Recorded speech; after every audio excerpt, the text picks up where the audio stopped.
اینکه دولت اومده لایحه سازمان ملی مهاجرت پس گرفته کار خاصی نکرده. طرح اساسنامه ننگین سازمان ملی مهاجرت همچنان در نوبت صحن قرار داره و متاسفانه نمایندگان مجلس علت کثرت کار وقت مطالعه طرح نداشتن و مدت زمان پیشنهاد از بین رفته و طرح رفته تو صحن علنی. یعنی چیزی که خود افغان ها میخواستن.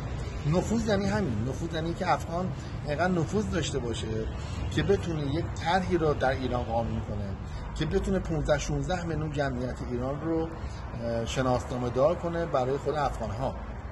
مثلا ماده 29 در مورد صیغه با دختران ایرانی هستش که طرف با یک صیغه شهروند ایرانی میشه، یا مثلا یک ماده قانونی هستش که ایران باید افغانی که به قول معروف مدعی هستش که مورد قاچاق قرار گرفته 1 سال اون رو حمایت کنه.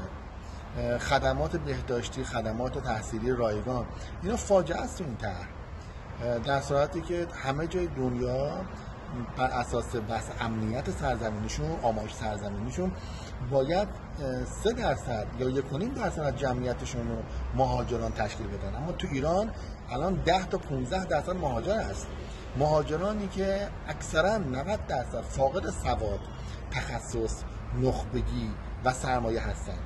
یعنی ایران به یک کمیته امداد بزرگ برای افغان ها تبدیل شده و متاسفانه مجلس ما، برخی از نمایندگان مجلس ما دارن این رو قانونی میکنن و این یک بحران بسیار شدیده. من از همین الان به عنوان روزنامه‌نگار مطلع اعلام خطر میکنم این اساسنامه باید به کل حذف بشه و هیچ وقت اسمی از اون به میون آورده نشه.